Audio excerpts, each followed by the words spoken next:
High court में जो TMC ने दावा किया था वो ये था कि ये सर्कुलर गलत है और ये सर्कुलर होना नहीं चाहिए, क्योंकि इस सर्कुलर के अंतर्गत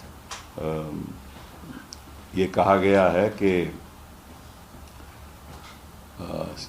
कमीशन को ये जानकारी है कि, और कई जगह से जानकारी मिली है कि वहाँ इलेक्शन के दौरान कुछ प्रॉब्लम्स होने वाली हैं हर बूथ में। तो इस वजह से इलेक्शन कमीशन ने ये तय किया है कि हर बूथ पे एक सेंट्रल गवर्नमेंट का नॉमिनी होगा, सेंट्रल गवर्नमेंट ऑफिसर की नियुक्ति की जाएगी।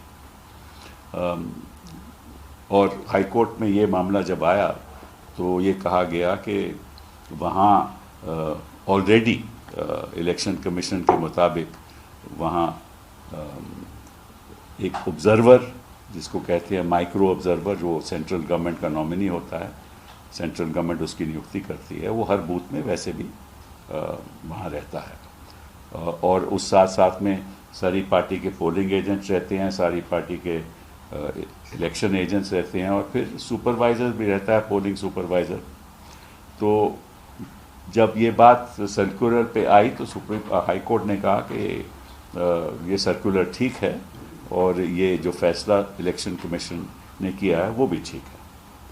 तो जब हम सुप्रीम कोर्ट आए तो हमने ये तय किया कि हम सर्कुलर को चैलेंज नहीं करेंगे, लेकिन ये कहेंगे, ये आग्रह करेंगे सुप्रीम कोर्ट से कि जो सर्कुलर है उसको आप लागू कीजिए।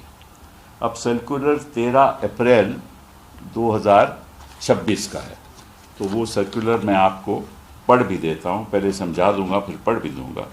उसमें ये लिखा है कि कई जगह से हमें जानकारी मिली है कि इरेगुलरिटीज़ होने वाली हैं इलेक्शन के प्रोसेस में, काउंटिंग के प्रोसेस में इरेगुलरिटीज़ होंगी। तो इसलिए हम चाहते हैं कि जो एक सेंट्रल गवर्नमेंट का employee apart from micro observer वहाँ रहे। ये फिर कहा कि उसी सर्कुलर के अंतर्गत, वो मैं पढ़ देता हूँ, वो कहता है कि from further a dedicated module is being incorporated in ECI net for randomization of counting personnel and generating of counting ID cards. The salient features of the proposed module are as follows. मतलब कि जो मोटी मोटी बात जो है circular के अंतर्गत उन्होंने कही है कि random selection of state government and central government employees from the respective personal data basis for counting duty. CCTV से जो भी पोलिंग बूथ में हो रहा है, काउंटिंग में हो रहा है, वो रिकॉर्ड हो रहा है। अब जब रिकॉर्ड हो रहा है तो फिर किस चीज का डर है? अब इलेक्शन कमीशन का ये एक प्रावधान है कि 45 दिन के बाद वो रिकॉर्डिंग नहीं रखेंगे, क्योंकि गड़बड़ी आप करोगे, अगर करोगे तो, और 45 दिन के बाद आप उसको रखोगे नहीं, तो कैसे तय होगा कि क्या हुआ पोलिंग काउंटिंग में? कोई नहीं तय कर पाएगा ना।